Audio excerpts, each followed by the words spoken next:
Morning, evening, afternoon. Hello, everyone, all around the world. It's Milanistas 360. Your host, Shane from Malaga, where they're cleaning the street outside. So I apologize in advance for any unfortunate background noise, but they should be done soon. Um, so we've a fucking ton of stuff to cover, unfortunately, this week because despite it being an international break, our club being run by a bunch of people who don't obviously know what they're doing has led to a lot of news headlines. But before we get into that, John, how's your week been, man? Hello everyone, ciao a tutti, as I say. It's been a crazy week. I thought we were going to be out of content for today. We hopefully will have a special guest coming and joining us later on. But um, goodness gracious, how wrong was I to expect no content, Shay? It went through the roof. The fan base exploded. Uh, and we didn't play a single game, mate. We're playing tonight. We'll go and cover that later on as well. But let's get on with it, Shane, because we have a lot to cover. We do. So I guess kicking it off today, right? So John, yeah, it's been an update on Yeah. the stadium situation. Let's dig into it.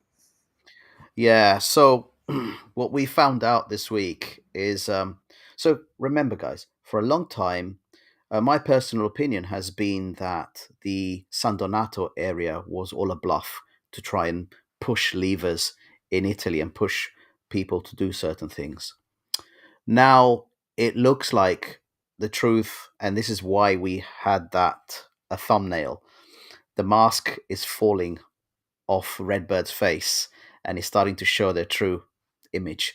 And what it is that Milan have realized that the San Donato Stadium project would have cost 1.3 billion euros in total. Hey Kim, you all right, man? Hey Kim, thanks for attending, How's it man. going, guys? Good, No, no good. Kim, worries.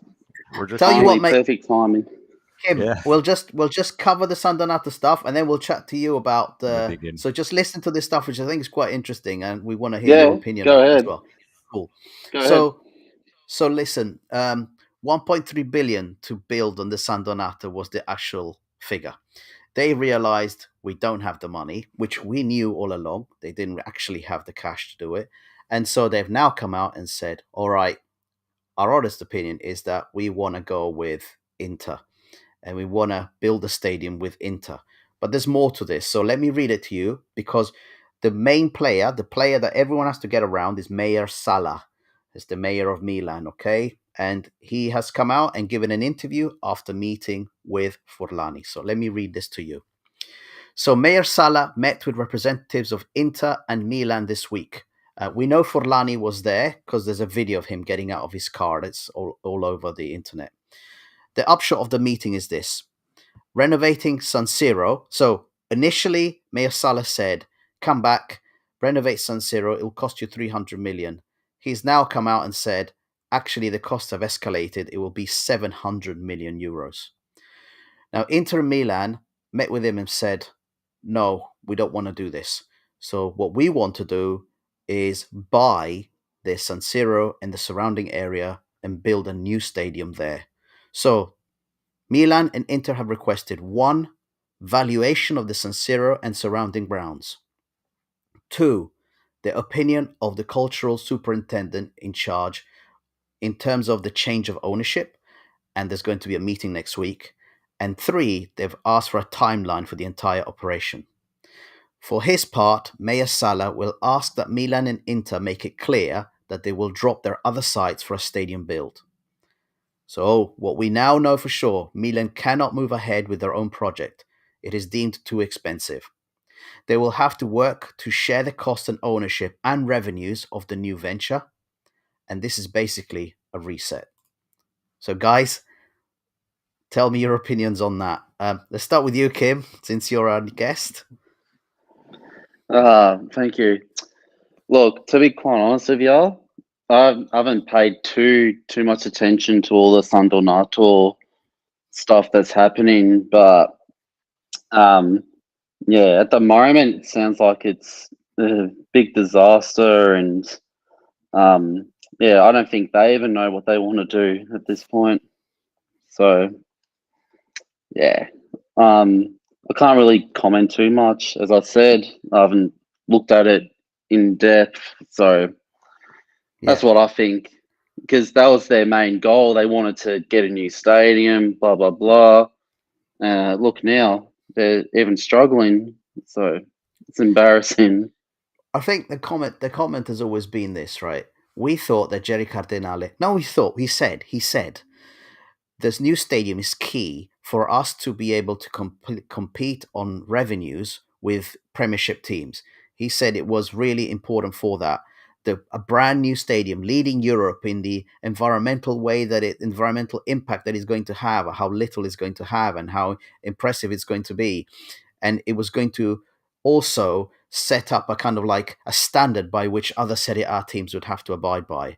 And look at what's happening now, all of it falls by the wayside. And when you say, I know a lot of our fans were saying, our stadium is our key to demolishing Inter Milan because we will get ahead with the stadium. We'll have our own stadium. They don't really have the money to build their own stadium. As it turns out, all along, that wasn't the case. We're going to have to work with them, with Oak Tree, to try and get a slightly cheaper cost.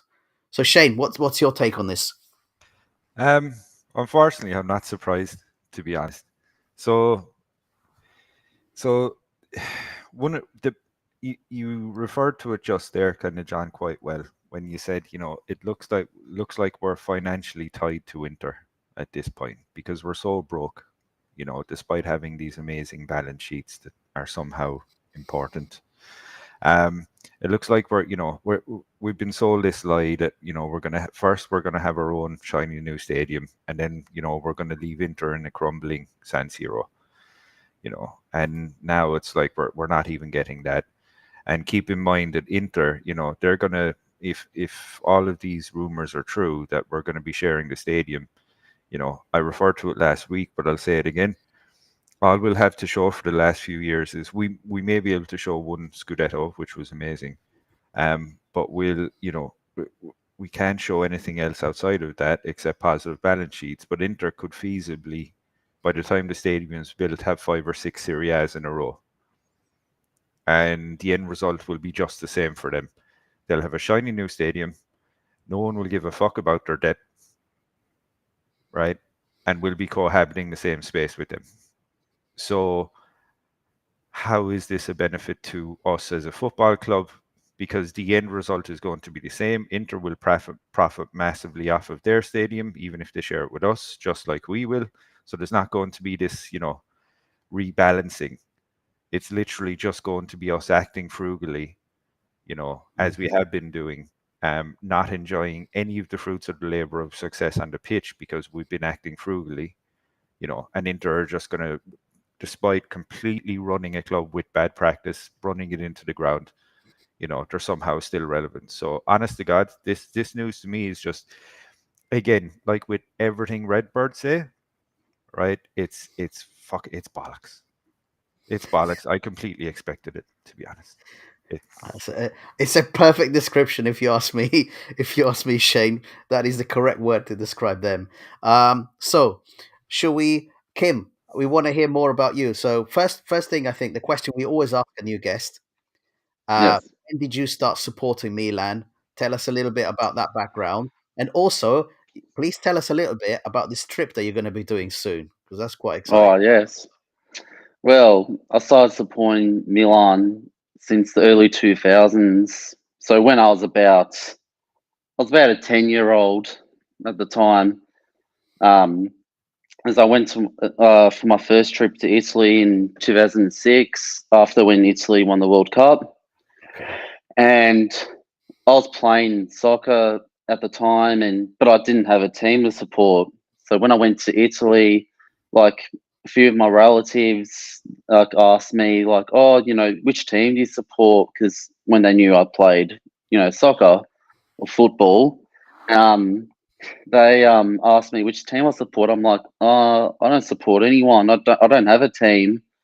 And then they were like telling me like, yo, you should support Juventus. One of them went for Juventus. The Oh, other uncle went for Inter. The other one went for Milan. right. And when I looked at the colours and I looked at the teams, when I saw Juventus colours, straight away I was like, yeah, no, thank you, because in our football here, AFL, the Australian rules football, the team that's black and white, like here in the league, like, yeah, I don't like them. As soon as I saw those colours, straight away I was like, yeah, Okay. no, thank you. Then it was between Inter and Milan. The Inter one, yeah, I was like, okay, they have a bit of history and all that. Then when I looked at Milan, I was like, oh yeah, a lot of history there, and um, it was yeah because my cousin as well, like he showed me videos of Milan and all that, and what made me decide to go for Milan was at the end of the trip, my cousin gifted me a Gattuso jersey. Oh wow, wow. So that was when I was Yeah, like, yeah, I'm supporting Milan. that So guy deserves a medal, man, for giving you that, dude. and literally, yeah, and literally ever since then, every time my dad went back over to Italy, he would always come back home with yeah, the like after that, the past two trips he went after from the same cousin, he gifted me Kaká jerseys as well from those seasons. So I was like, yeah. Yeah. And then regarding the trip, so I'm leaving exactly this day next week. I'll be on the plane to Barcelona because from Barcelona we're doing a 7 to 8 night Mediterranean cruise. So we're Wow. Wow. stopping all over the place. Pretty much. So we're staying 2 nights in Barcelona, get over the jet lag, and then on the Monday, the 24th is when we depart the cruise. I Shame. promise I'm trying everything within my power to get from Malaga to Barcelona to meet you. The problem Yeah, is right. the, Oh, the problem is I've so a bit of background as to what's happening. So for me yeah, this week. So today, so Vinny from the Milan region yeah, pod. So he's coming. So he's arriving of in Malaga course. today. So Oh, he's going to be staying till Tuesday. Then okay. on Tuesday, then we're flying to Milan to catch the Liverpool game. Oh, Uh, nice. Very yeah, nice.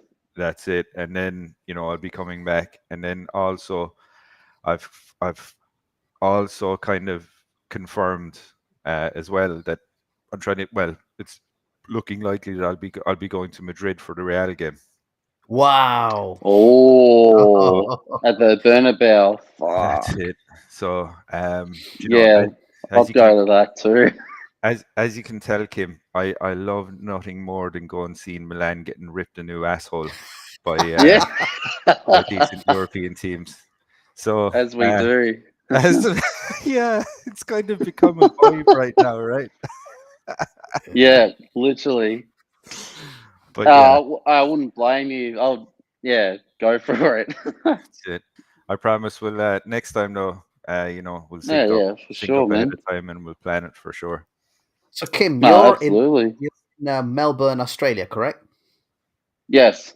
Yeah. So our time difference is 11 here. What time is it there? It's 15 past 8 at night. Wow.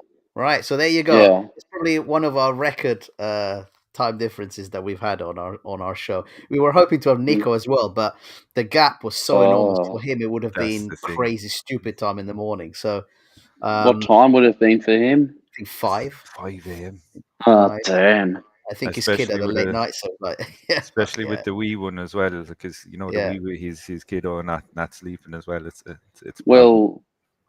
Well, the game tomorrow, the Milan Venezia game, for me, it's Oh, it's tomorrow 4:45 for you. a.m. Oh no, 4:45 a.m. kickoff. don't Yeah, do it. Go to sleep. Don't do it. Just I just have to. It's after work tomorrow, Oh, unfortunately. a quick So I shout got out no. to Kim as well, guys, for everyone that's watching. So Kim, even through the banter era, stuck strong by this squad, and you can imagine the poor fucker having to get up at like 5 a.m. to watch Yeah. Rodrigo Eli and Kevin Constant and fucking and all this, right? And you still did it. So, Traore. oh, gee, man, Traore it is. Yeah, yeah, yeah.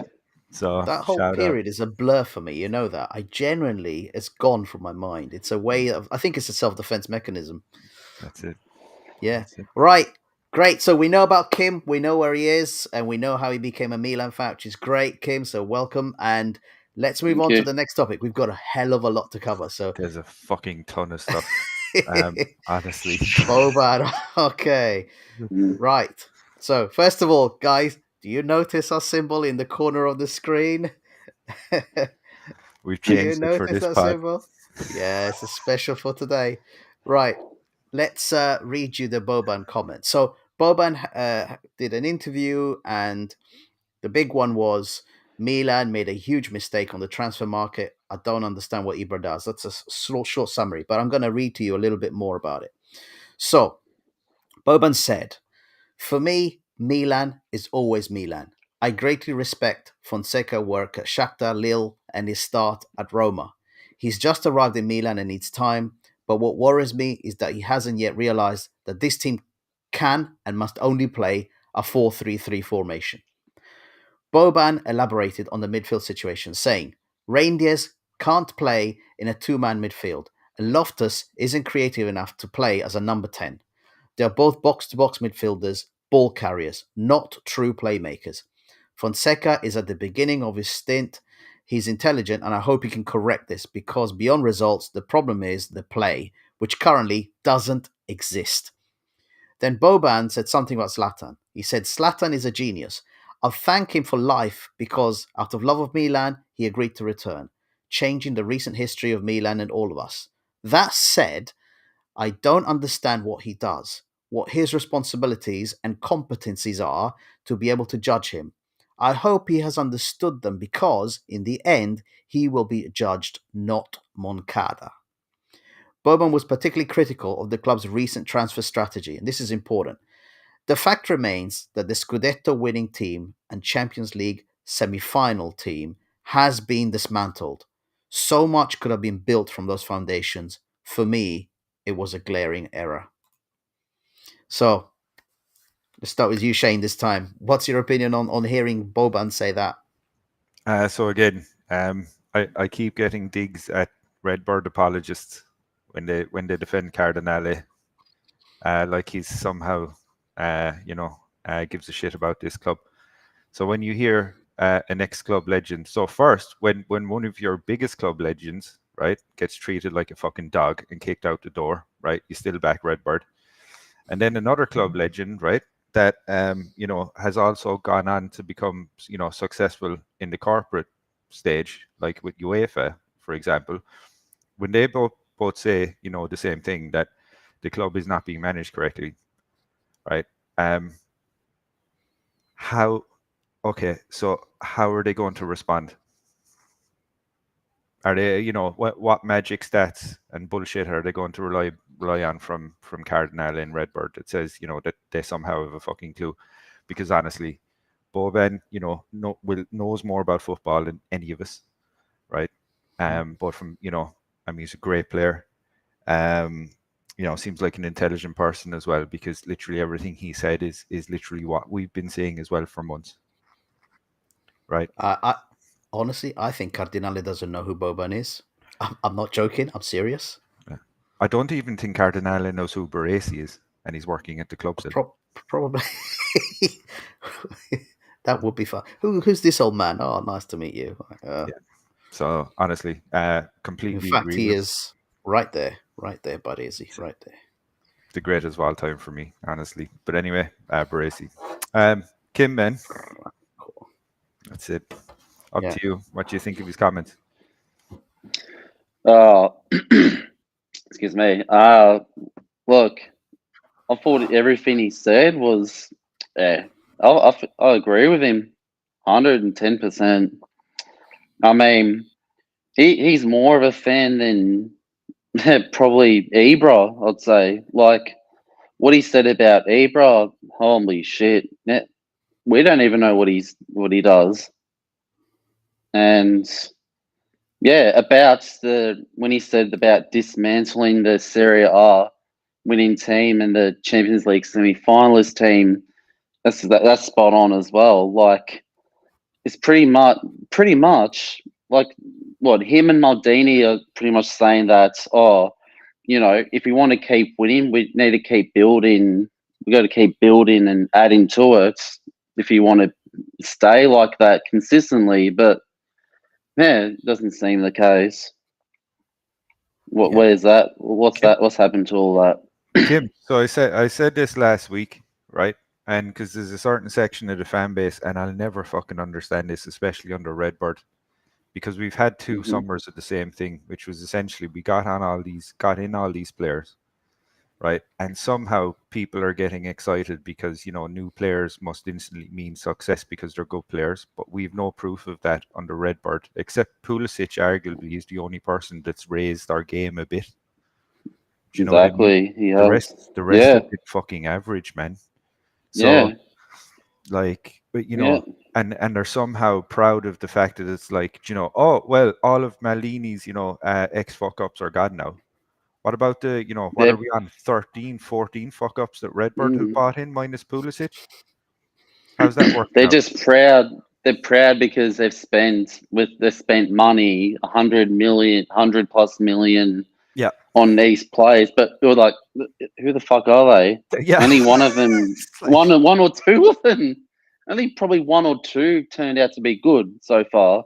The rest, what are we wasting all this money? We could have, with that money, we could have got maybe in today's market, maybe two or three world class players for sure, which is all we need, and pretty that's it, much. because yourself, and that, Kim, that's a great point. And sorry, John, I know we've a lot of stuff to cover, but I just want to say this. If you look at the best teams through history, right? They never had 11 world class players.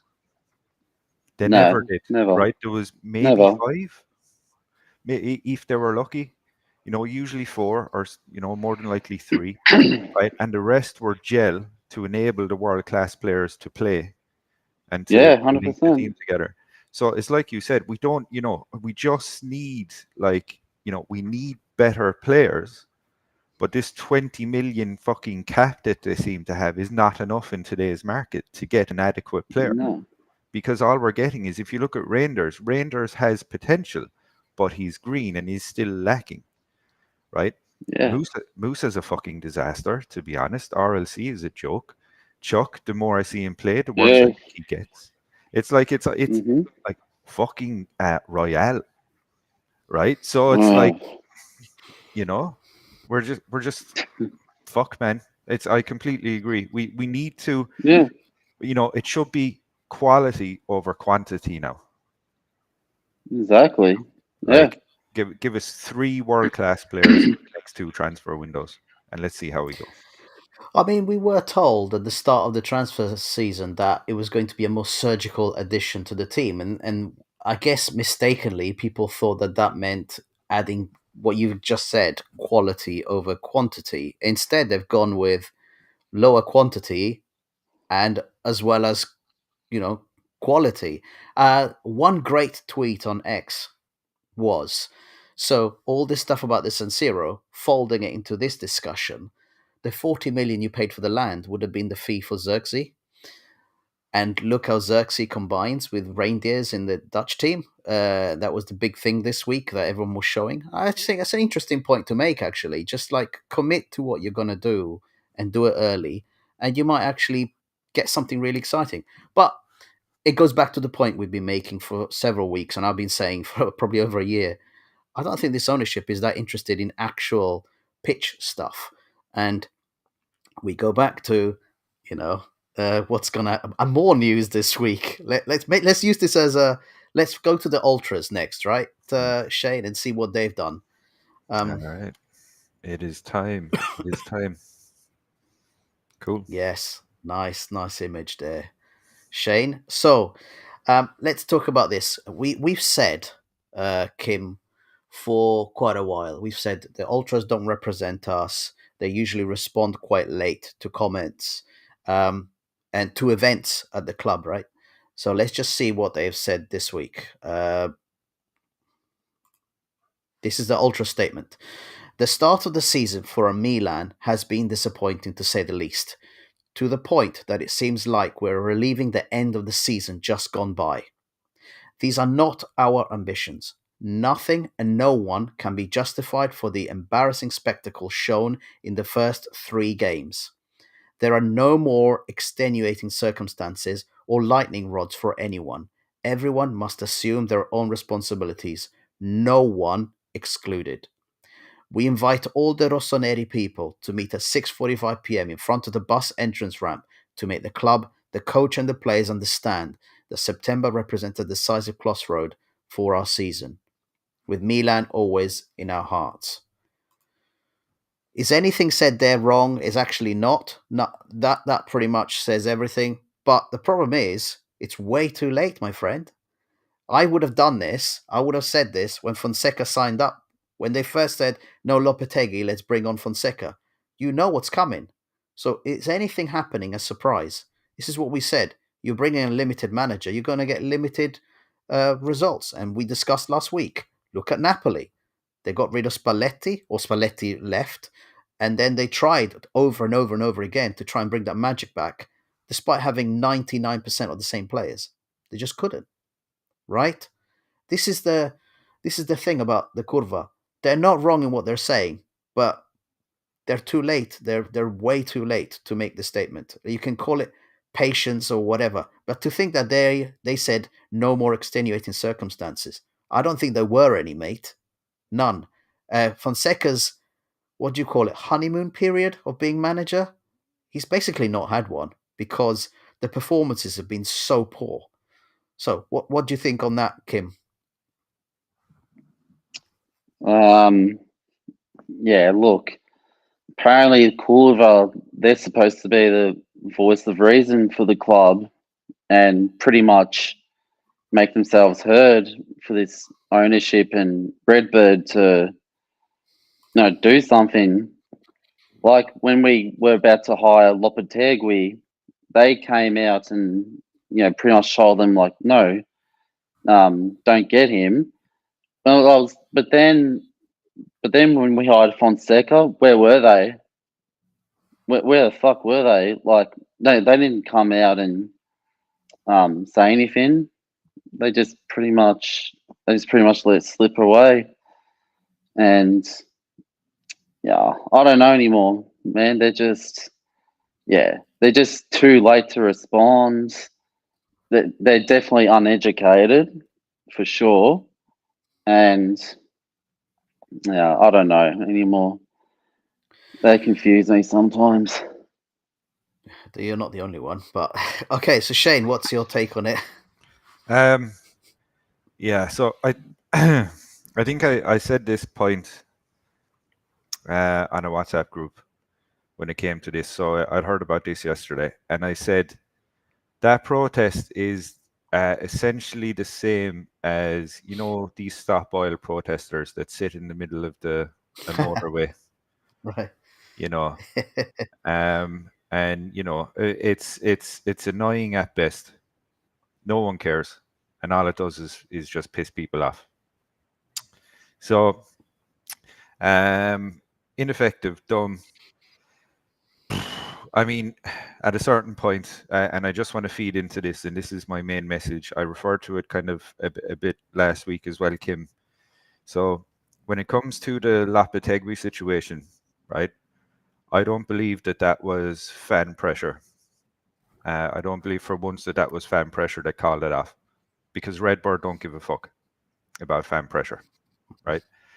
I believe that was a situation that they basically decided Lopetegui wants too much wages. We need an excuse. And now let's get Fonseca. And because, it, and again, I said this last week, but it's not as if we went from Lopetegui, okay, we don't want Lopetegui, let's get Klopp. Yeah. Right? We went from Lopetegui and we got probably a manager that's equally as bad. Right? Yeah. But somehow the fans, had decided that one was okay, and then the other one, it just makes no sense. I think it was complete bullshit, and I think Redbird just used, fan outrage as an excuse. So I think it's complete shit. In terms of what they have said, though, uh, and the way that they're going about it, it's nice that they're staging, that they're trying to, big up, get the team kind of, galvanized and stuff like that. I will say this to everyone though. At this point, when you have ownership that is blatantly going against the best sporting interests of your club, you do not support that ownership, but you can still support the club. And the way you do that is by joining your local Milan club, right? If there's one close by to you, you join that and you can support that. Buy retro kits, right? Buy retro kits where, you're still showing your love for the colors, but you're not putting money into ownership. Do not support this fucking fiasco. Please do not.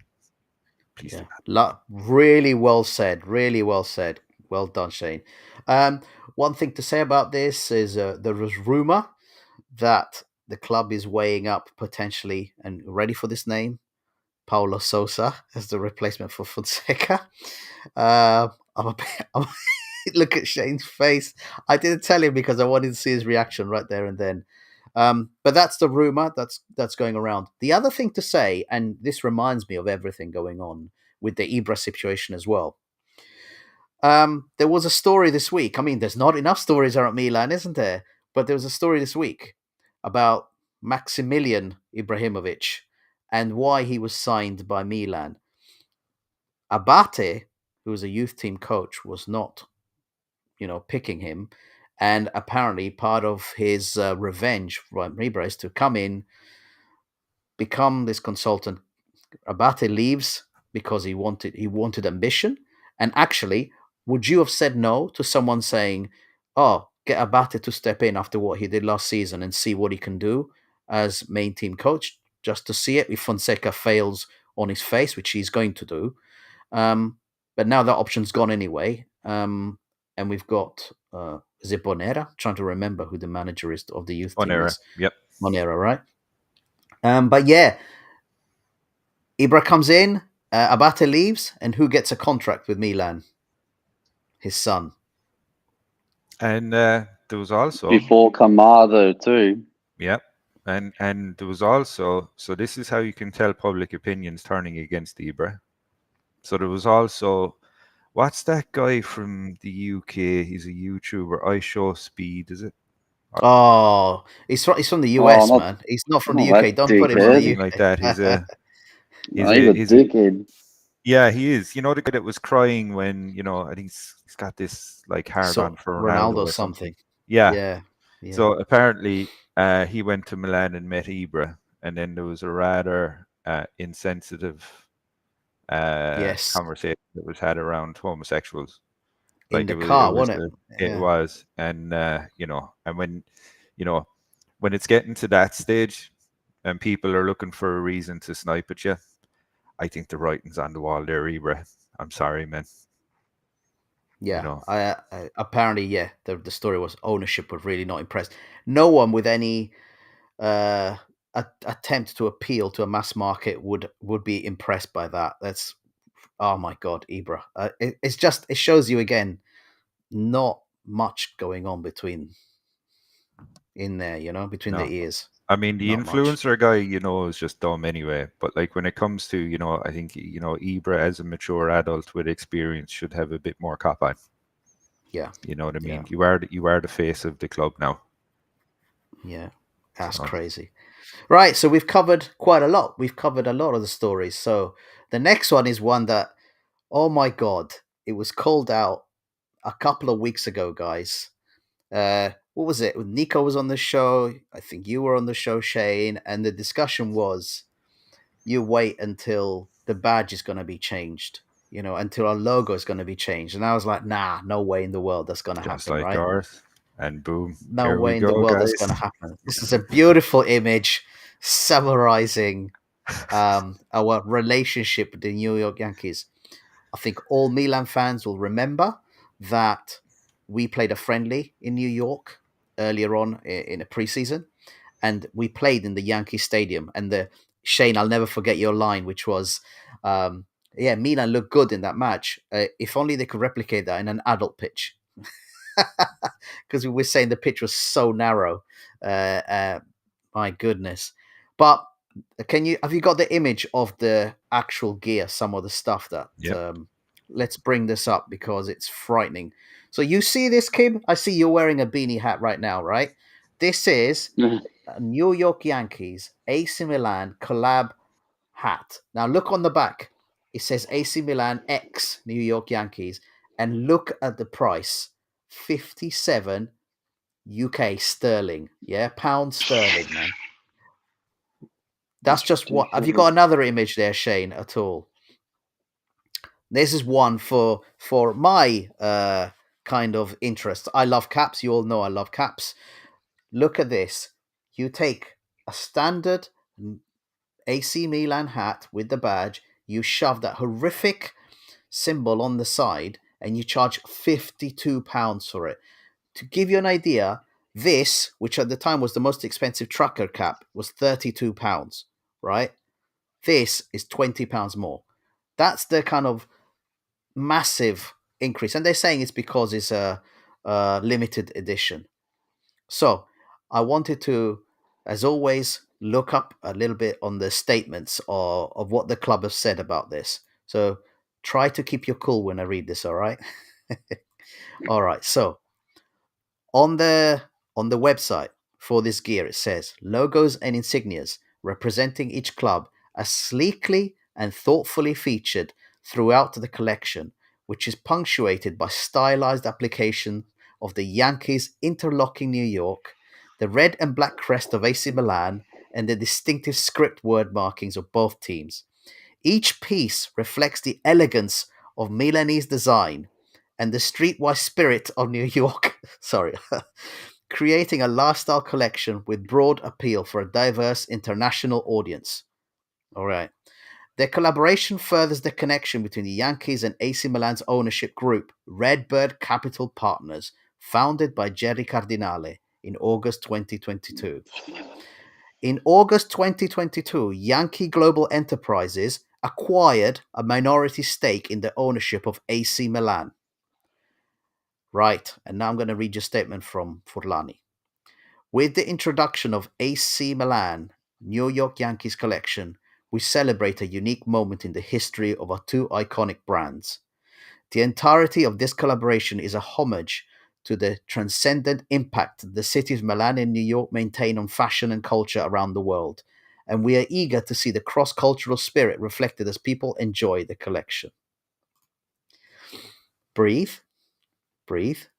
Shane, take it away. What's Italian for fraud and money grabbing? Yeah, man. Because yeah, this it. So don't get me wrong. I think if there's one thing Redbird have been very good at, it's Can, marketing. In you can know, you bring up that logo, Shane? Can you bring it up on the side? bring up the logo again. The horrendous logo. Yeah. Yeah, look We at need that. to have a look at this. So Unbelievable. I mean, if there's one thing Redbird have done quite well, I will give them credit. There's two things I give them credit about. One is the Futuro, right? The second thing I would say is when it comes to the marketing of third jerseys, or do you remember that moment last season with Giroud in goal, and then they Yeah. had the Giroud keeper jerseys? I mean, that was unique. I get it, right? That was great, and it's just pumping money into the club for free. I get that, but like, I mean, who cares? Who cares really? Yeah, like it again, but that's not what it's about anymore, John. It's not about the club anymore. It has to be tied to something else to make it seem exciting, because at the end of the day, it's what's on the pitch is shit. Yeah. And this is the problem. Like, I mean, even the third jersey last season, I mean, the black one, that was really nice. It was great. But the problem is, though, and again, it's going back to this thing of, we cannot be buying this stuff. We just can't. We can't, because it's, at a certain point, you have to make a protest, a peaceful protest somehow. And if it's not, you can't be putting money into this. You just can't. No. No, you Sorry. can't. Honestly, I think a child could have done a better job than that. By the way, I'm looking at this. I'm like, they've literally removed the entirety of this section, which is our history, That's it. and replaced it with New York, and said that this is a monumental moment in our history. And Five look, it minutes to literally, do on Photoshop. dude. That's Honestly, it. it's a paste job on, and it's like a bring to front, bring the New York logo to front, screw everything at the back. It And looks some of it's terrible. even covered the That's the 9 thing. as They well. haven't even. That's Yeah, right. What the fuck? it's messy. It's really bad. It's really bad. But I think it does speak about the ambition of this ownership, which is it's To make not on money. the pitch. It's No, to but make money. this is the thing because we're not investing it into quality players. So, and this is why I'm saying it's. I wouldn't ask people to not buy the merch, because you don't want to hurt the club. I understand that, but at the end of the day, if you don't buy the merch, right, the result is still going to be the same. We're just going to buy, less, even less, more bang average players, but it's still just going to be the same. Yeah. So, I Yeah. mean, do you just want more or do you want the same amount of bang average players depending on the fucking quality of merch that you buy? Which, if you're Yeah. a real fan anyway, as far as I'm concerned, any color, any jersey that you have, you know, is fine, and it does the job. If in fact, I'd probably even say, if you had a jersey, you know, from the banter era, I would give you more respect than I would if I seen you wearing a fucking Milan Yankees cap, because I would go, Jesus Christ, okay, this guy was here during the bad times, and he hasn't been a fucking idiot to spend 52 fucking British pounds on a, £52, man. Think about that. I was like, okay, the word limited edition. Let's increase the price by oh, what, 80%? oh, this shit as well, like this marketing shit. Everything's limited edition, John.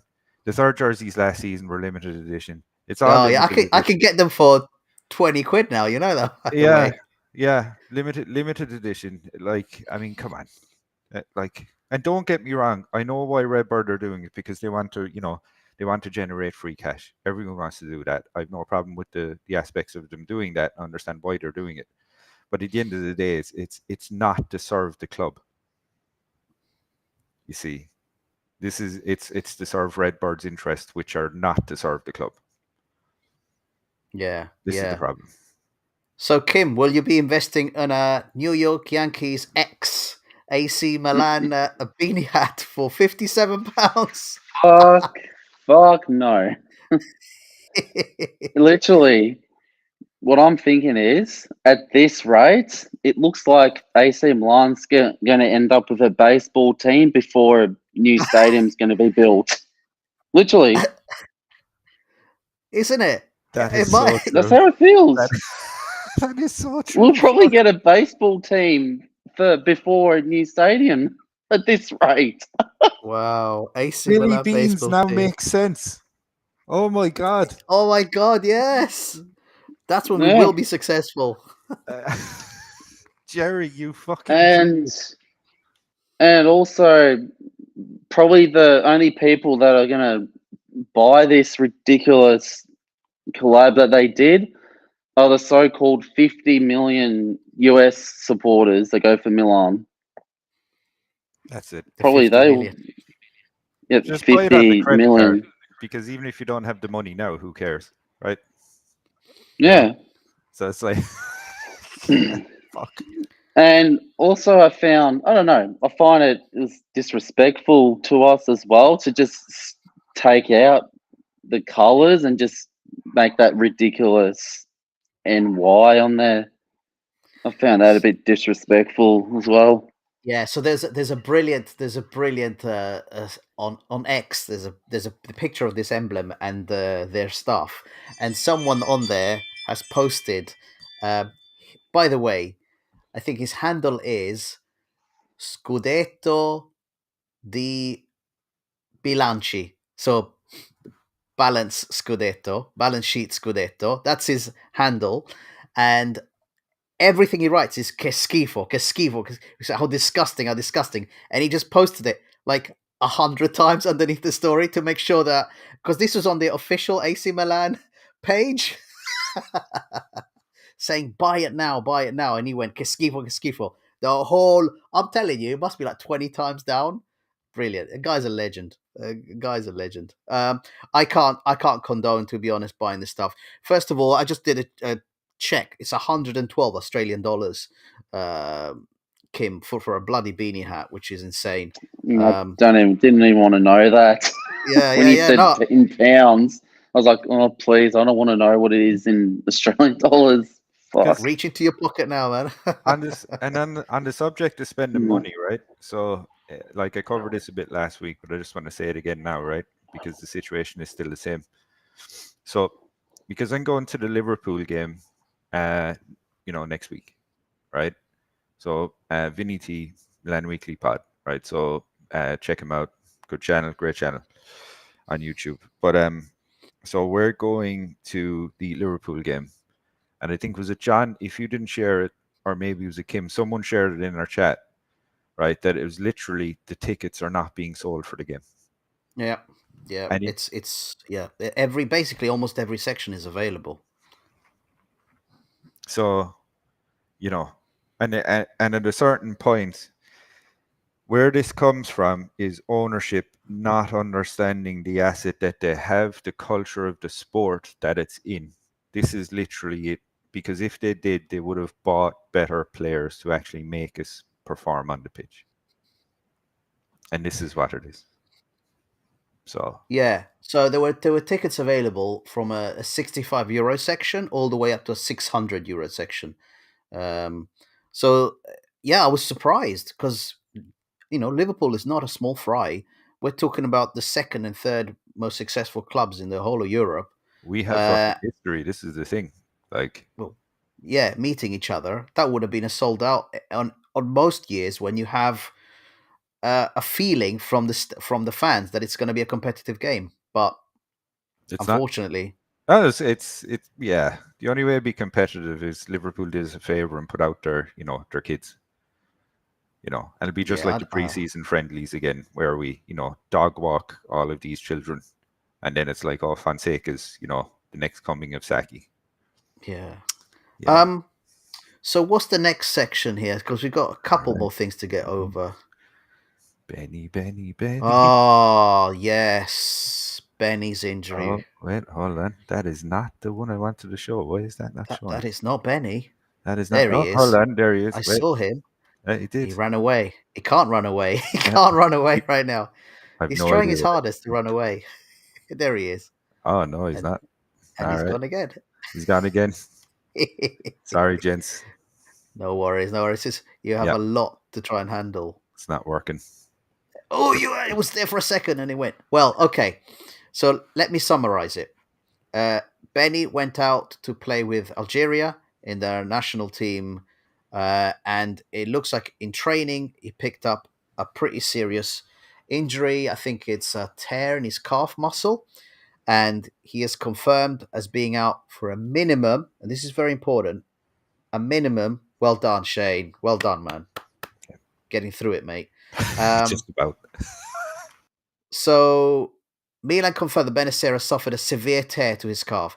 Rossoneri adds that he will be subject to a further check in a week's time. And this is important because they are saying that they will decide at that point whether he actually needs surgery on top of this. Okay. Milan are expected to be without the midfielder for a minimum of 3 months. That is likely to be minimum recovery time is January 2025. There's a stat that I was shocked by. Since he first wore a Milan jersey, and if you include this time until January, Benacer will have missed 500 days. He's been unavailable for 500 days of his time. So, two things to say about this. Benacer is another player that was named in the Champions League A list. Okay, so that means that we're now very, very short on midfielders. And I want to make it crystal clear. There are players such as Voss, that was just signed from Ajax, and he has been moved to the Futuro team. Voss cannot be part of the Champions League squad. So everyone is aware of this. That Champions League squad is locked now until January. The B list, he cannot be part of it because he wasn't part of our youth system and he wasn't part of any Italian youth system either. So Voss cannot be used in the Champions League.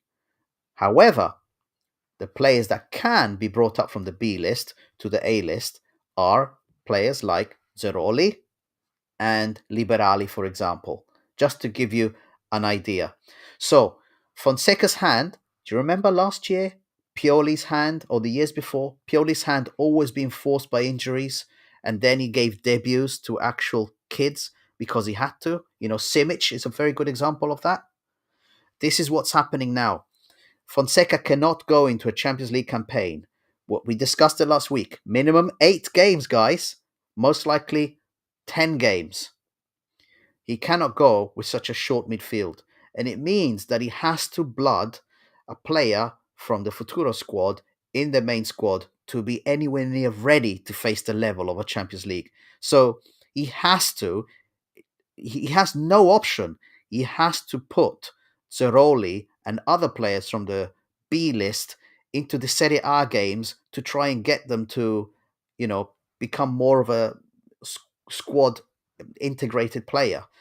So again, the point is the integration is being forced. Don't think for one moment that this is planned, guys. Okay? The integration is being forced. But Zeroli has been called up for today's match. He's going to be on the subs list, and Voss has not. And the part of the reason for that, I believe, is because the Champions League game is coming up and Voss cannot be called for it. But Voss will have to chip in Serie A games. He will have to chip in Serie A games if they are, as we suspected the other week, planning to make him jump over a lot of our Serie A kids. Kim, take it away. What do you think of this? Yeah, look, I still don't understand why we even signed Voss and who is he. Yeah, definitely happy that we're giving Zeroli the chance. Like finally. I don't know. Really, it's just a how can I say it?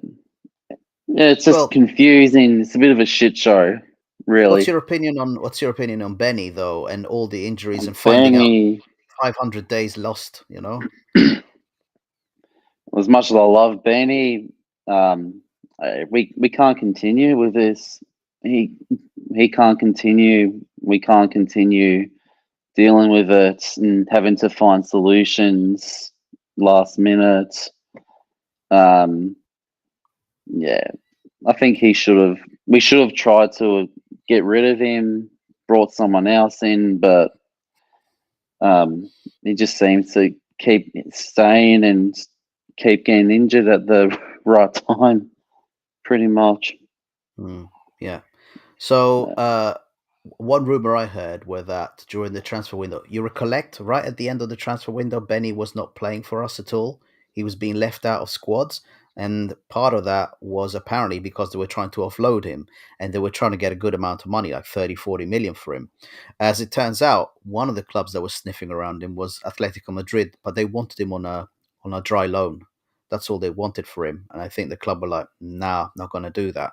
And now we're going to pay the price for that. Now, I don't think for one moment that anybody knew that he was going to get injured again. But I kind of think the guy was out of training, by the way. He was not with the squad. What are you doing? What are you doing then going off to international duty? I mean, Algeria, I would have turned it down. I would have said, the club says, no, make up a fake injury and don't send him. But I'm sure he's very patriotic and he wanted to play for the team. But now we're absolutely screwed again. And we're not even, this time, we're not even in October, guys. And we're light of players. So, yeah, glad Zeroli's going to get his chance. I hope Liberali gets into the squad as well and gets to have a go. But Voss, from everything I've heard, Kim, is that apparently him and Jimenez are really standing out in matches against opposition in Serie C. Now, that is Serie C. I And Okay. So Yes, this is Shane. a quick one. So I understand, I understand fans when they say, well, look, some of the like Zaroli, for instance, he's been blooded in the Futuro. He should be promoted ahead of us. But honestly, this time I will say I watched the Carpi game, Milan Futuro. What I've seen from this Voss kid, it was only a couple of minutes, but this kid is an animal. The coach of Carpi literally said this player is too high a quality to be playing in Serie C. He said And that of Jimenez as well. yeah, and he's like you can Okay. you can see it. You can And see it like a mile away. by the way, Shane, Oh, Gino. Jimenez. Here we go. Hold on. We've a Oh, new entry. Gino! Very Oh my interesting. Guys, God! I'm so sorry. I'm applying the ball. It just went on way too long, so I can only apologize. So Good to see Gino you. from the Max Lombardia podcast is joining us today. So Gino, say hello to Kim, our Australian buddy. Hello, Kim. How you doing, mate? This is so weird. How many different accents have we got going on here? All right, mate. How you doing, sir? Good. How you doing? What time of the day do you get up to watch the shit show that is our team? Oh shit, don't me started. Tomorrow morning for us, it's 4:45. Stay in bed. No, Stay in bed. I wished, but when I got work, I have to. Anyway, I'm so sorry that I'm so late. Carry on with your discussion. If you want me to just jump off, I'll happily jump off, or I'll. No, Gino, not at no, all. man, it's No, good to have you, no. man. Good to have you. So we were just talking about the Benacer and the fact that by the end of January it'll be a total of 500 days that he's missed out since wearing a Milan jersey, and the fact that this has a knock-on effect on the Champions League player list, and the fact that now Fonseca's been forced to put in Zeroli because he's the only one from the B team that can be promoted up. Yeah. In that midfield, we wanted opinions on Benacer, the whole transfer rumors, the fact that he skipped several games because of those transfer rumors, and the fact that very similar to Pioli, these subs appear to be being forced on the manager as opposed to being planned. What's your opinion on the general situation around Benacer? I mean, Benacer itself, I think when he's fit, he's like one of our three best players.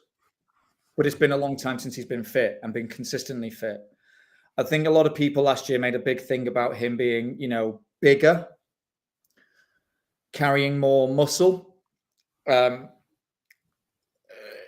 It's the trend now that if you're a footballer, you have to be like this maximum athlete rather than an actual footballer.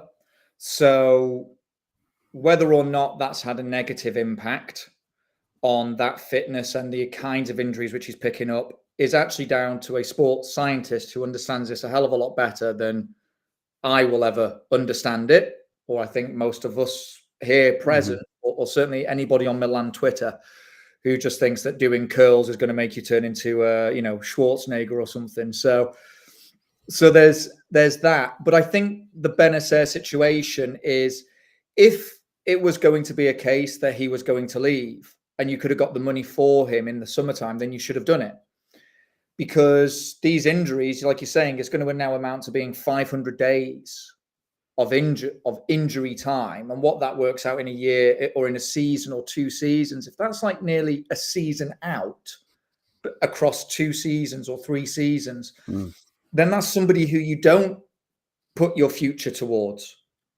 That's somebody who you have to part ways with, unfortunately. That's the reality. And the Benacer situation, it's just upsetting because we know how good he is. You don't want him going to something like an Arsenal and being like the top dog at Arsenal, going, look at what we lost out on. But saying that, he's been injured so much. Was he going to be that guy? Is he going to be that guy for for another team? Don't sell him to another Italian team. Don't sell him to a European team. If the Arab League wants to buy him and wants to give us 20 million or whatever it was planned, what we were hearing, was it between 12 and 25 or something, depending on what it was?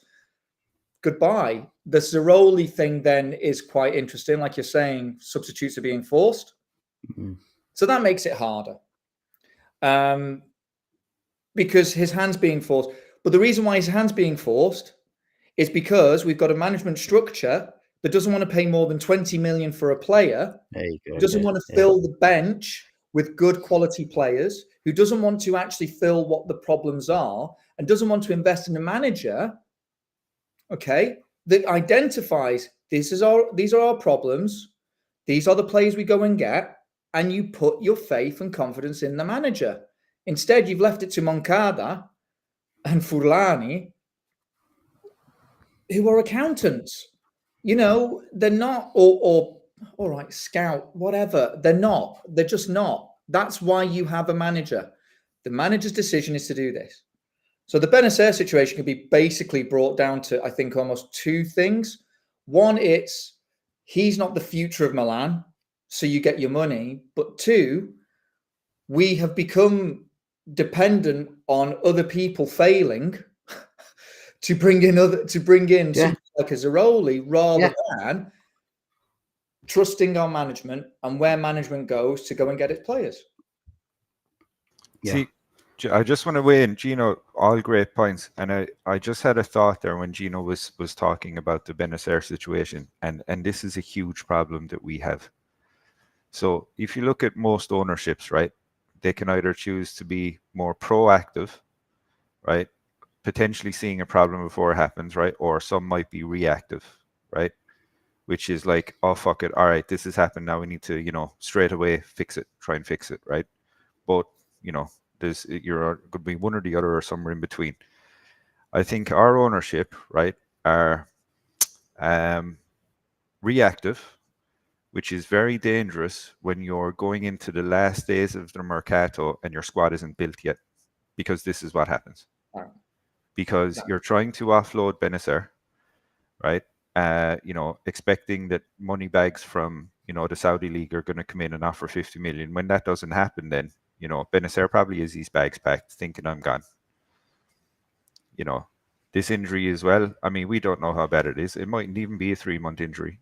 It could even just be a situation where he's gone, listen, fuck this. I'm not playing for this club again. I'm sorry. I'm out. You know what I mean? I agree. So, and this is the problem we have. We have owners who, and I can understand from their perspective, it makes sense, right, to try and be, somewhat reactive, I guess, because as far as they're concerned, they have enough. Because Moneyball has defined that these set of players are enough. But then when it's not, we're going into the end of the transfer market and we just don't have sufficient coverage. Also, the thing is, Shane, as well, when you talk about the ownership, huge difference between our ownership and Inter's ownership. Our ownership, all about balancing the books, finance. Inter, however, they've got football-minded people that want to win. That's a huge difference between us. Look at Murata, right? Yeah, they're football-minded people who they've got there. That's what we don't have.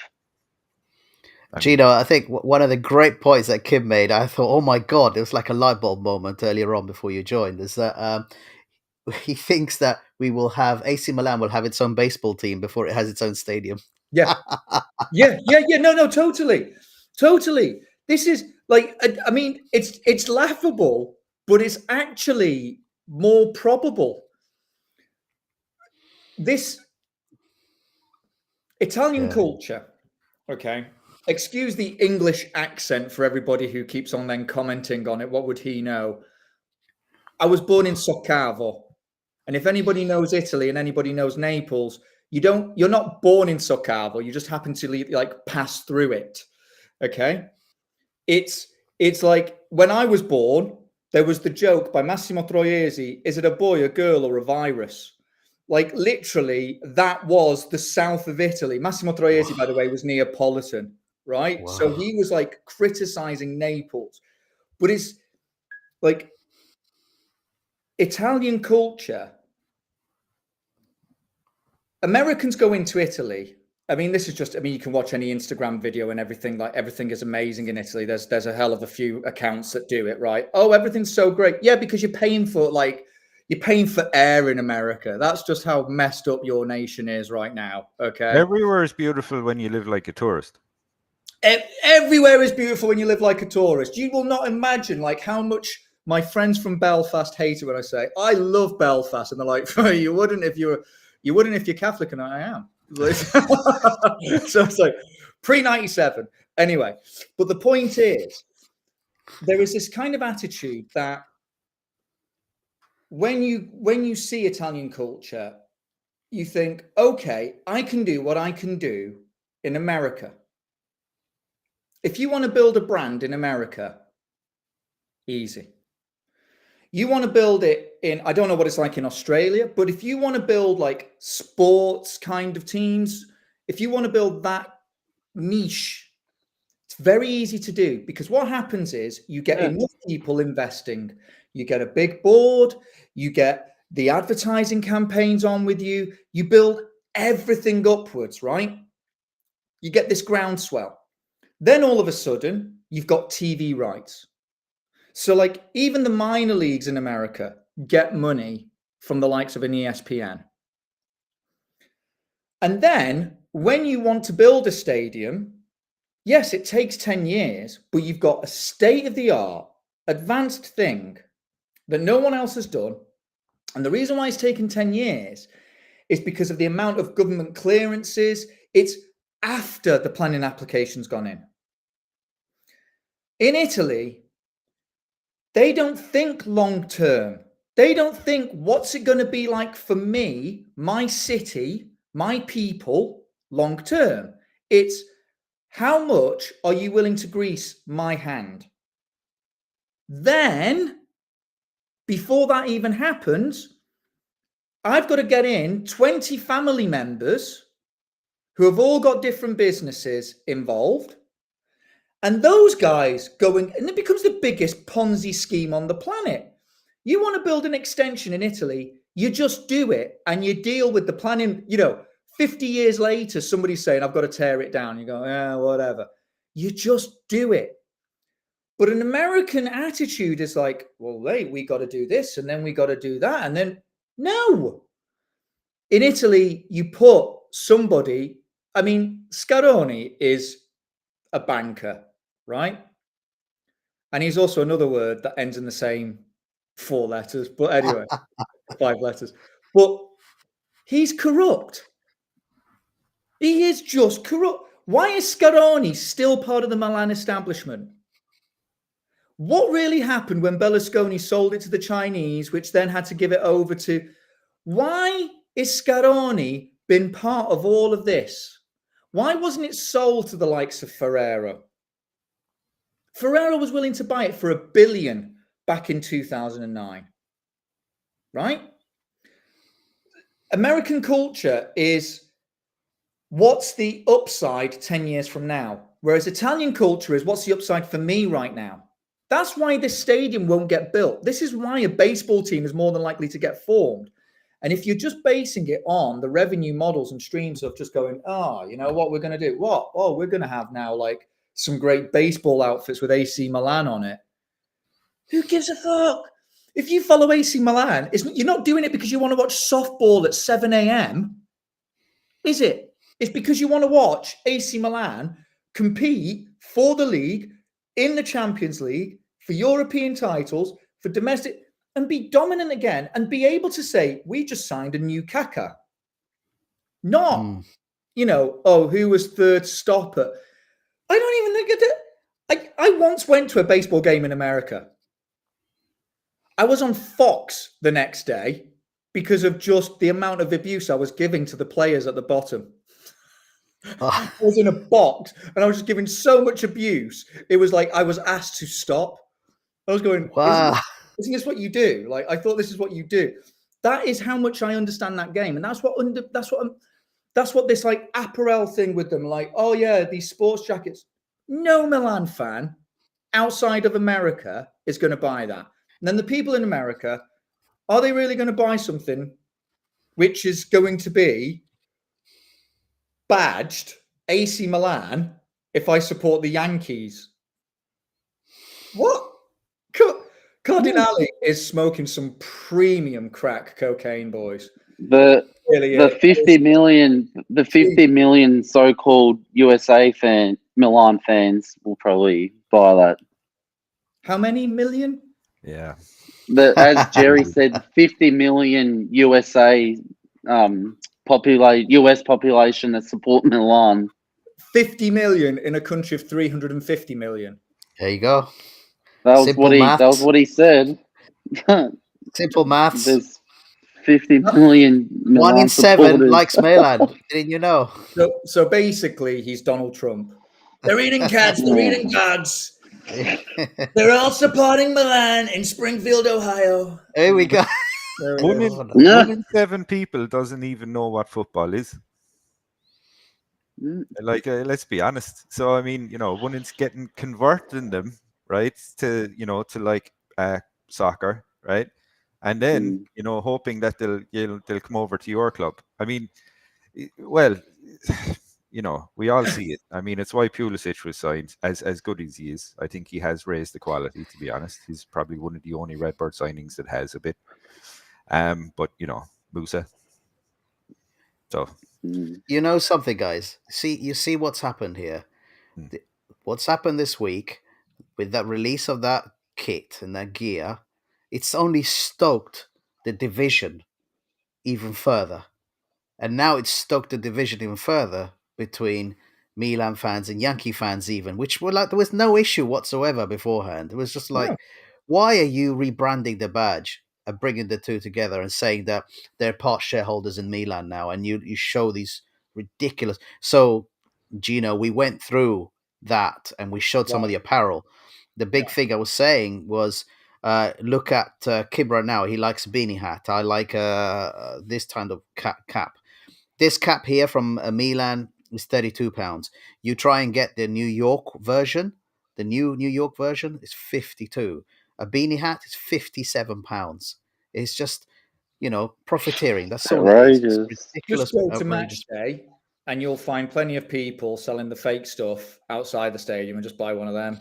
that's my plan, man. I'm going to the Yeah. Liverpool game on Tuesday. That's exactly what I'm going to do. Right. Because I know none of that money goes back to that fucking tyrant in Redbird. Yeah, just like I'd rather give it to the people who are being smuggled into the country in containers and just living a miserable life and having to like stitch the things together, right, in the morning for the game, because the next day they'll be doing it for another club, right? I'd rather give them the money.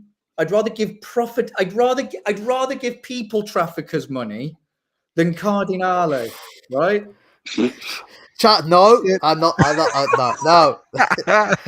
This is where Max would say to you, "Stop it, Gino. Stop it. I'm going to be Max right now." Max would just Stop. Max would be sending me a private message right now saying, "Have you got the lawyers on?" Oh God, unbelievable. No, just that club for me has died. In terms of, I will always be a Milan fan, always, but I will not be a fan of management that does this, that rips apart the fan base, that stokes a division, like you've just said, with Yankees fans. There's absolutely no need to have done that, right? I don't care about the Yankees, right? Sorry, America. We love America. We love America. America. I love you. Do not vote for Trump. Can't do it. Fabio, we love you, Fabio. Fabio, we love you. I can't be doing with this whole thing of like, baseball is baseball, football is football. I can't be doing with these like false promises. I can't be doing with like these just media appearances, which look amazing. And he's all slick back out. He looks like a knob. He's honestly just literally open a dictionary, find the word dipshit, and he is the absolute picture of one. Because that's all he is. And that is all he's done to the club. He's just pulling it apart bit by bit. And it's have we just lost Australia because of my rant? Sorry, guys. Kim's back and but the thing is though, and again, it just goes back to it. This whole thing, it's about, so there's a huge lack of self-awareness, right? So if we think about it this way, right? So there's a lack of self-awareness because let's say we had a monumental season last season, right? And let's say we won, I don't know, let's say we won the Serie A by 10 clear points. We won the Coppa Italia, right? And we got to maybe, I don't know, the semis of the Champions League, right? And we were unlucky, but we got knocked out, right? And let's say, I don't know if the Yankees had a good season last season. I don't know. I don't care. But let's say if the Yankees had a great season, we had a great season, and then Cardinale bought this out.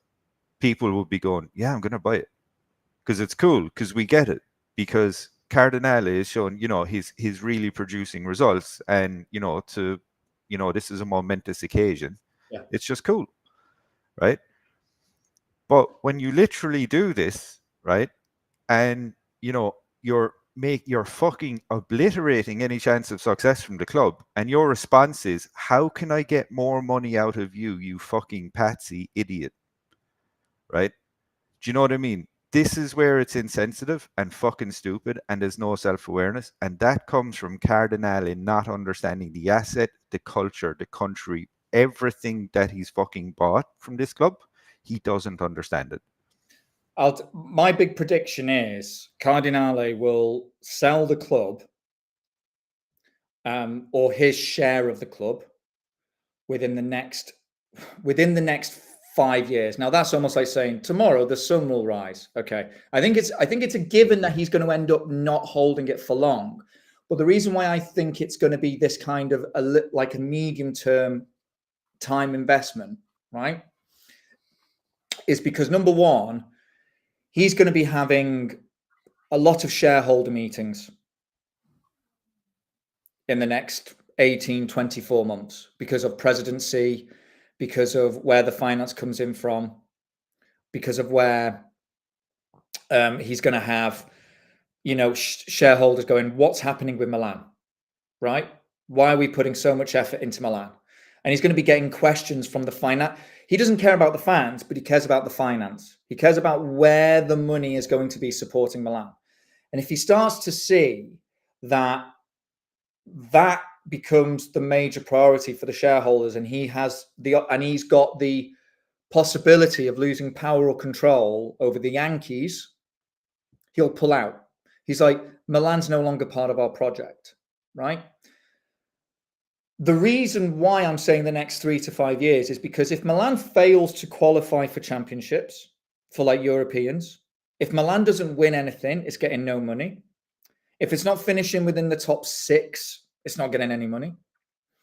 If it's not showing success on the field, it's not getting any money, because fans, even in Italy, will be like, well, I'm not going to the stadium. I mean, we've seen how brutal the curva can be. Merchandise sales will go down.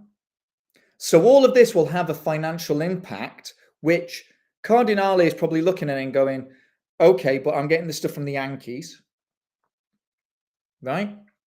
But the Yankee shareholders who are like, well, now we're associated with this brand. What the hell? Why is that not performing? Oh, well, we brought in Moneyball, but like almost like the B movie, which nobody saw, which starred like a really bad looking version of a Brad Pitt and a slimmer Jonah Hill, like of just like a terrible kind of remix, right? Probably like just Bollywood Moneyball or something like that, right? Whereas like nobody understands it, and he's like, yeah, that's what we brought into the club, and then all of a sudden it's like, oh yeah, it didn't work. Then he comes in for more of a lashing from the from investors, not fans, investors. And at that point, he's got to think, how do I maximize the sale capability? If he gets the plans through, it's almost like when you're selling a house, and what you do is you've got enough land, and you basically say, I'm going to get some plans drawn up for that land. So whilst I'm selling it, I'm also giving you the planning permission of that land. And in Italy, that is kind of concrete stuff. If you've got that through, great, because you've already done the payoffs. Yeah. But Cardinale is not the long term, and that's the only thing that gives me any kind of hope.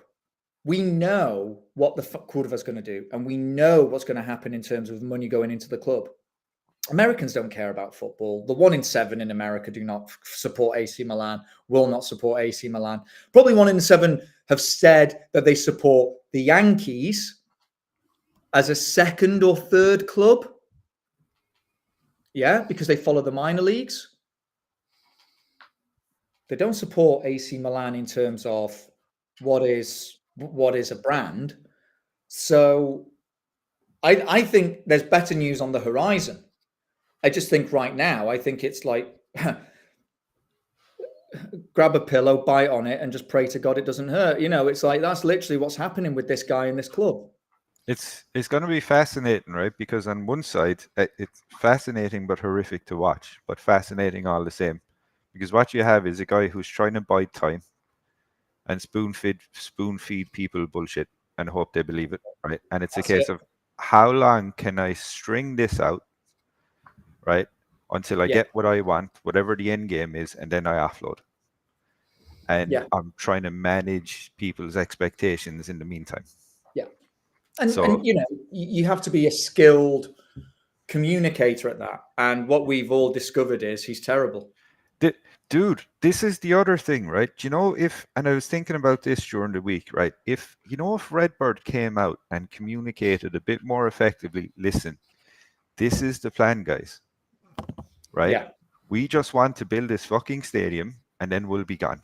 And unfortunately, right, for you guys, it's going to be fucking painful, but fuck it, we don't care, right? Yeah. If someone says that to you, right, that's better, right, at some point, because that's the facts. You have to take it, fuck it, whatever, right?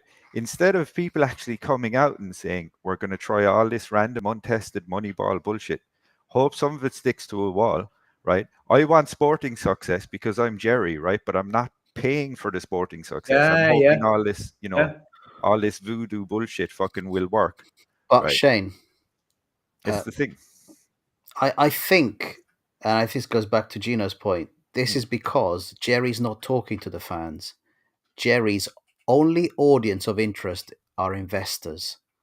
So a lot of these statements about wanting to build a stadium, wanting to do something meaningful, sporting success, set it as an untapped market, we're going to change it. It's all because he's talking to investors. He's not talking to you or I or anyone else that's interested in being a fan of the club. He's only trying to basically say, I want options for someone who will swallow what I'm saying as truth so that they will put their investments and buy the club from me. That's the way he's seeing it. I'm 100% sure of it. Yeah. I have no doubt. Yeah. And but the problem is that's getting delivered through the mouth of a guy with a fucking god complex, right? Who thinks he's of somewhat historical fucking significance to the club, even though he was also just as historically significant for fucking who else? Inter, Ajax, probably more historically significant to Juventus along the way. Yeah.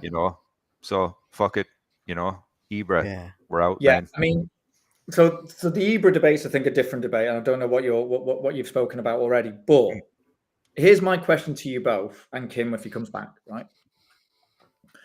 Do you think? Because I've had this in my head all week, aside from obviously doing work for my clients. If any of you are watching, just yeah, I am. I'm at my computer at least. I'm doing something. So.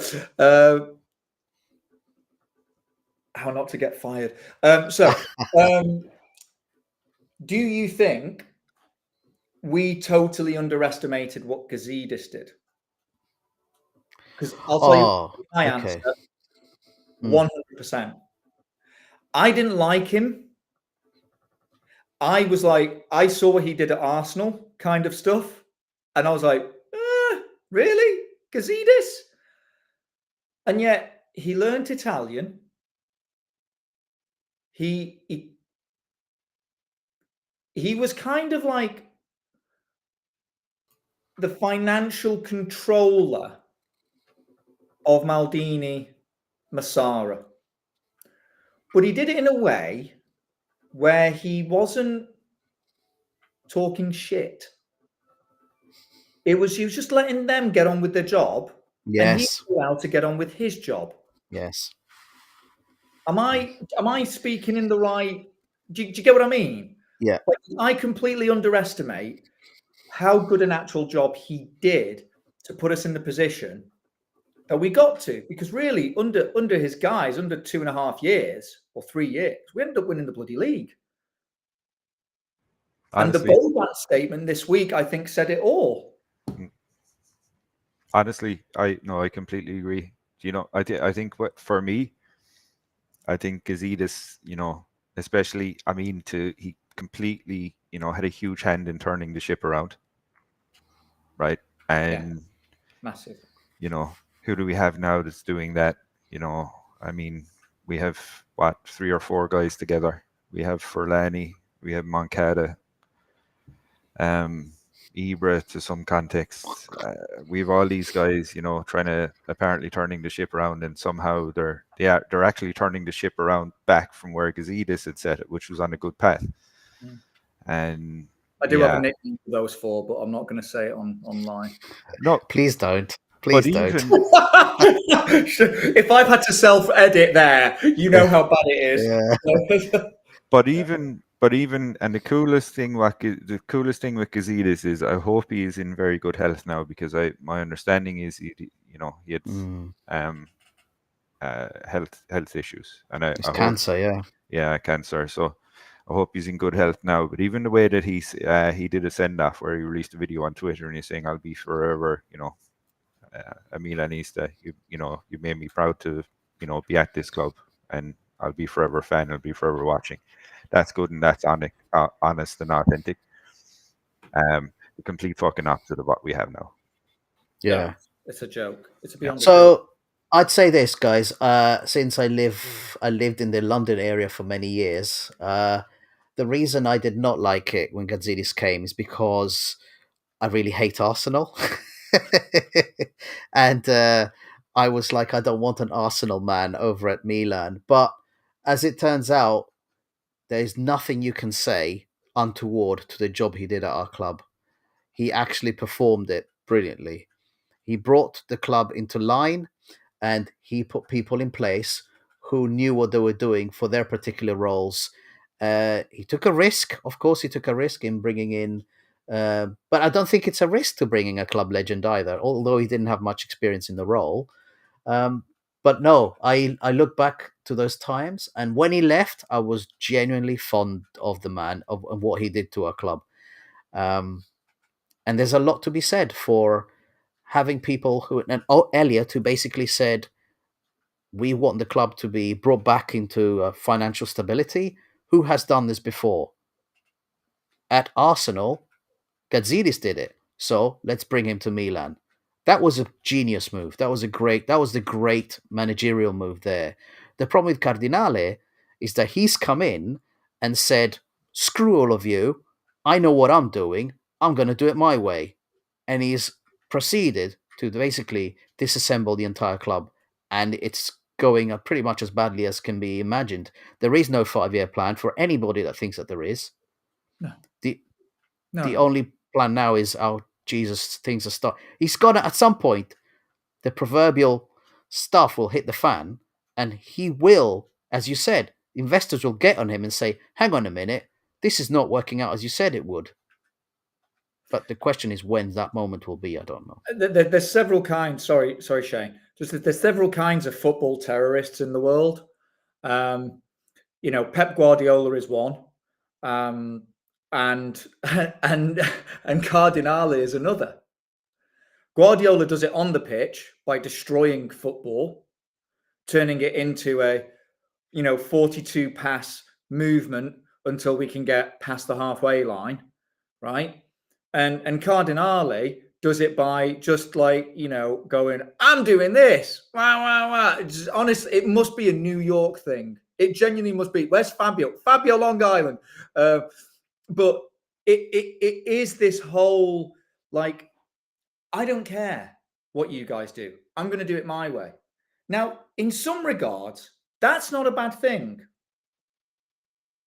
It's not a bad thing when it's been done so badly before that you've got to come in and just bring in something different.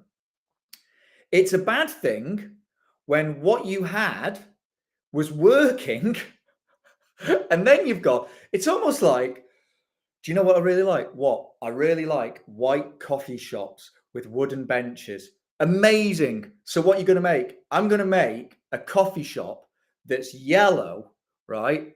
With white UPVC and I'm not going to serve coffee. I'm going to serve tea. And it's like, yeah, but the coffee market will drink it because everyone else over there does it. It's like, I wouldn't do that. Wouldn't do that. There doesn't seem to be any learning that's going on. So I think if you're going to be trying like something that's been untested for the most part, like this Moneyball business, right? Nothing wrong, I guess, with trying anything, right? Especially if it works out. But if it doesn't work out, right, where's the learning process that's going on? Because there doesn't seem to be any of that, because we're making the same mistakes, like in the last transfer window, we've made the same mistakes that we made the season before. Emerson Royale. Yep. That's all we need to say. That's it. That's all we need to say. That's it. So I have to go in half an hour. So what we're going to do, we're going to go over to Kim for his. So Kim, what's your opinion on Gazidis? Sorry, man. It must be late for you, Kim. Sorry. No. My phone died. That's why I cut off. No stress. So Kim, just about Gazidis. Yeah. Look, when he first came, I was skeptical. I was like, oh shit, here we go. But yeah, he turned out to be good. He pretty much let everyone did what they had to do. He didn't interfere like what Jerry does, which is why it worked out good. I mean, if I'm not mistaken, I think him and Maldini, I don't think they had a good relationship. Was that true, or they didn't? But he still let him did what he had to do, and that's what matters. He only did what he had to do, and he didn't interfere in anyone else's business, which is good. It's good to keep it healthy that way. And if you want to be successful, you gotta let everyone do their own thing. Kim, that's a valid point. It's a very valid point you just made, where you let people do what they had to do. Yeah. Because I think everyone, the four of us, will agree that there is nothing more dangerous in this life than a fucking idiot coming in, right, not knowing what he's doing, right, and then trying to apply his own tactics to something he doesn't understand, right? Because it's just fucking pointless, right? It's lunacy. Absolutely. And that's essentially what Cardinal is doing. So, So, yeah. Guys, to wrap this up, we've got 1 hour 30 down. You've got to go to the airport soon. It's late for Kim. Let's just do the quick match preview. So, Gino, just to say, we covered the San Siro situation. Right. We covered the New York Yankees BS. Okay. We covered the Ibrahimovic comments from Boban. We covered the Benacer injury. That's when you joined us. Cordova, yeah. Cordova as well. It was a very heavy pod today. Yeah. You forgot to cover one more thing. Oh, what's up? About that rumor that we heard about Steven Zane and the Zane family want to buy Milan.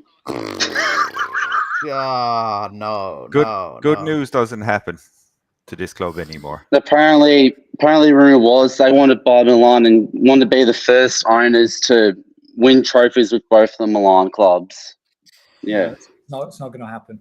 That's bold. It's not going to. He won't be. He's probably not even allowed back in the country. He's got no money. He's got no money. He belongs in the prison cell. The Guardia di Finanza is going to be so over his. They are literally going to be like this. You know, like when a child creeps up on you at a party. Yeah. No, I don't. You never been to a wedding where a child stadium's not going to happen. Okay. What was the second thing? Boban's comments on Zlatan, totally justifiable, but that's Zlatan's own fault because Zlatan has basically sold himself out. What was the other one? Benacer injury. We spoke about that. Yeah, and the New York Yankees thing. New York Yankees. I'm looking at the emblem into the top right corner, and like hideous, acting in my absolutely body, in the hideous, as much as they are. So like, I don't know what to say there. Carry on. So let's do the Venezia game, guys. Let's do it. Let's finish off. Let's do it. Here we go. There you go. So this is the rumored lineup.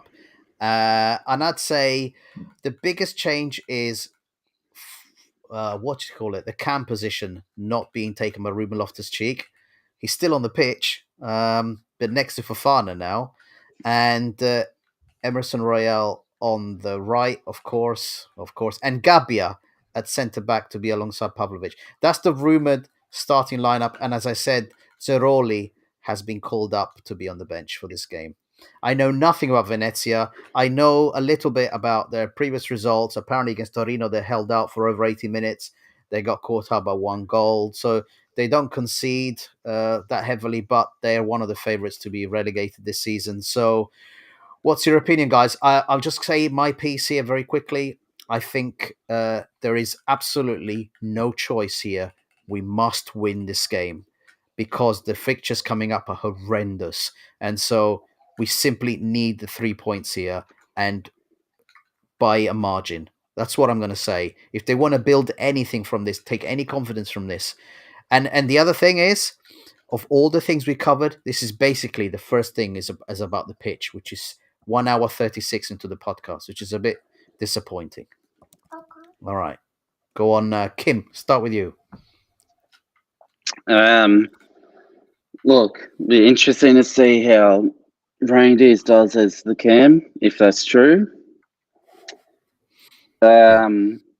Finally, we'd see Garbia start with Pavlovic.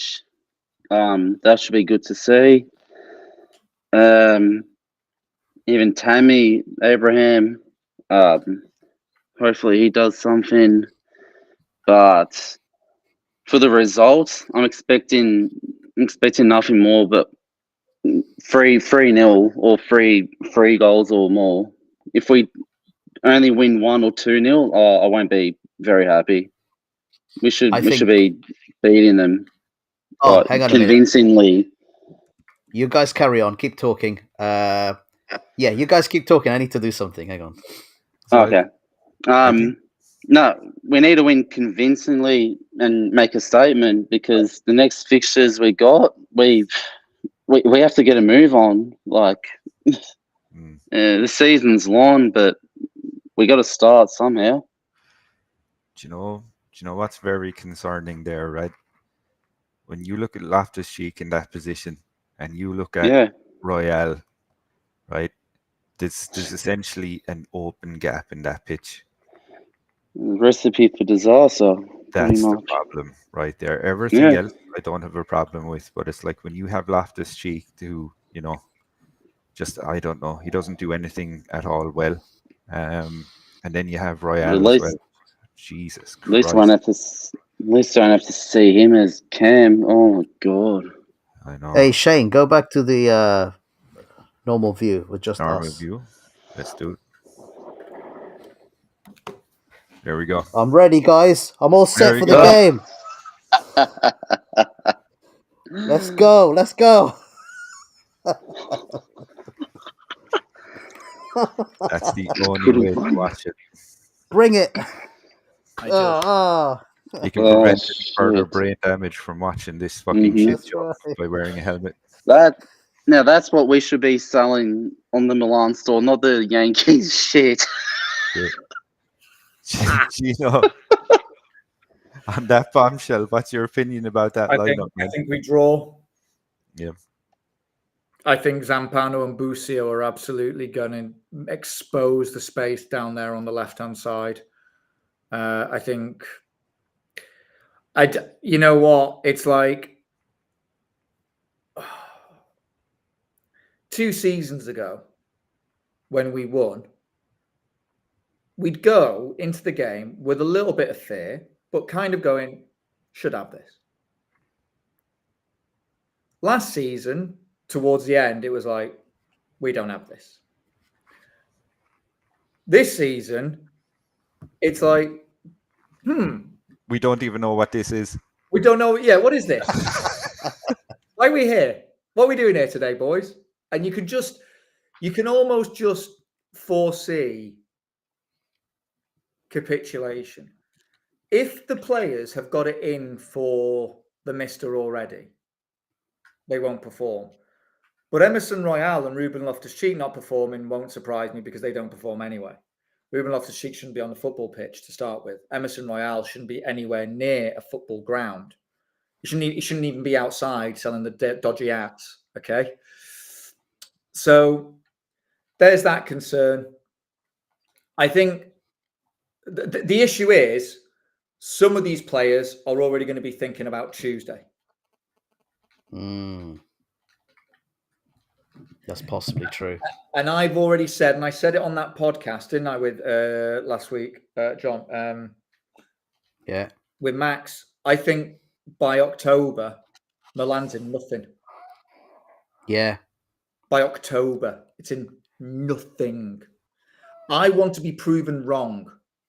Okay? I want to be proven wrong. But I think we are involved in absolutely nothing. And I think the Curva, their message was pretty damning for the right reasons. For the right reasons. Not the wrong reasons, for the right reasons. So I think we're going to draw today. I think it could be like a 2-2er. Wow, really? Well, Shane, listen, mate. If we draw today, I'm not kidding you, on Tuesday, you better go to the stadium We're one of those. with that, because you get bricked. You're flying in to watch it at Milan, yeah? Yeah, man. I can give you a few names of some nice restaurants if you want. Just Please do. today. Please do. I'll send you a message, mate. Don't worry. So just a quick funny bit of news as well. So from the Milan Weekly Pod. So again, I'll be meeting Vinny today in Malaga. So we're going out for a couple of beers. So he sent me a quick message. So Vinny was in Dublin in Ireland visiting the Milan club over in Dublin. So God knows how bad his hangover is. He's been there for the last 3 days. But he sent me a message. He said, "Oh, we're taxiing for takeoff." That was about half an hour ago.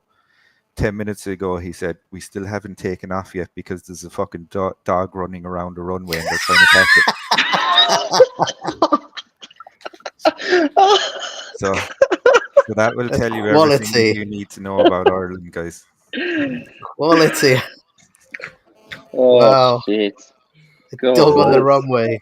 Yeah. Brilliant. What are you saying, Shane? Shane, what are you saying for the game? Yeah, so for the game, unfortunately, Gino, I feel the same way as you do.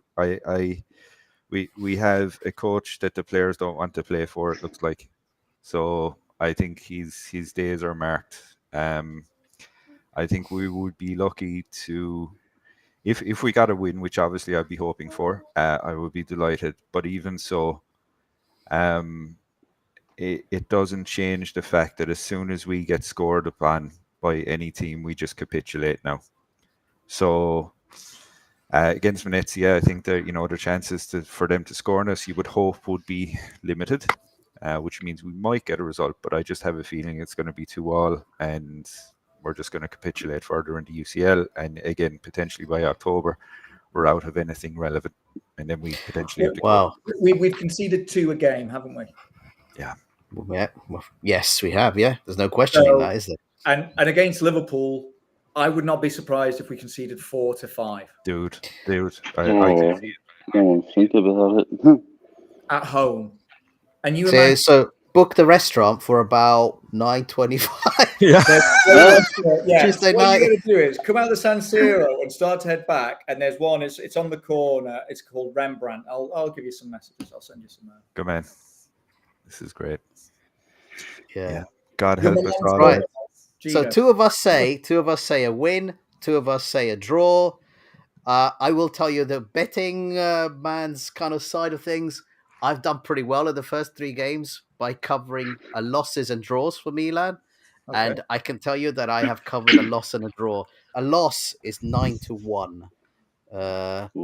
So really? Yeah. Oh, let's do this.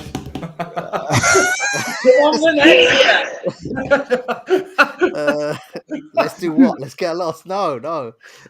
Anyway, so yeah, I really hope we win because we need something. If it doesn't, I genuinely am concerned about how things, like the atmosphere around the stadium will be if we don't beat Venezia. It's a home game too, right? Do you know what I'm waiting for if we win? I'm waiting for guys all over social media, right? If we win by, like, let's say 2 clear goals, season starts today, lads. We're going to go on and we're going to destroy Liverpool. Oh shit! You know, If that's you the want Forza way New to do York, it. Milan. If Yeah. you want to send me their names, Shane, just send me their names. I'll happily take this on. That's I- it. The Absolutely. season starts today, guys. Season Forget starts the today, other shit. boys. Woo! Today. It's all right. We won the Berlusconi trophy. That's better than any UCL. Yeah, man. It's harder to beat Monza. It's all right. Twice in a row, That's the trophy that Ibra promised Fonseca. That's it. That's it. Better Yeah. balance sheets awards, boy. Fucking Well, he's got it now on his transfer market profile. yeah. He does. Oh So it's like shit! dear transfer market, Max Lombardia and I are looking for a sponsor, and we cite you every day. And B, I always have a pack of Maryland cookies. So Oh my God. can you just, Did I'm a not start child. okay. I'm a without American 40-something cookies. child. Okay, so don't start. Right. Hashtag to get me through the podcast today, right? Oh Easy shit! thing. What's Kim on? Kim, are you on any medication or? No, And nothing. No. No. Me, I'm just bananas. I'm fine, man. All right. Yeah, the lab gorilla. Just live on bananas. Right. I think, Shane, does that wrap it up for today? it fucking does. And thanks very much, Jen, Wow. for this was a fucking Yes. crazy one. So Thank you yeah, both. I gotta get Thank my you. hair cut, get my lines Oh, done. thank you. Go on. Thanks for attending, everyone. You know, look, we're gonna need a lot of good fortune over the next coming weeks to get anything. But you know, look, Forza I'll Milan, just finish off by saying Forza Milan Yankees. Andiamo. Forza Milan, and Yankees. Yes. All right. See you next week, everyone. Peace, guys. Ciao.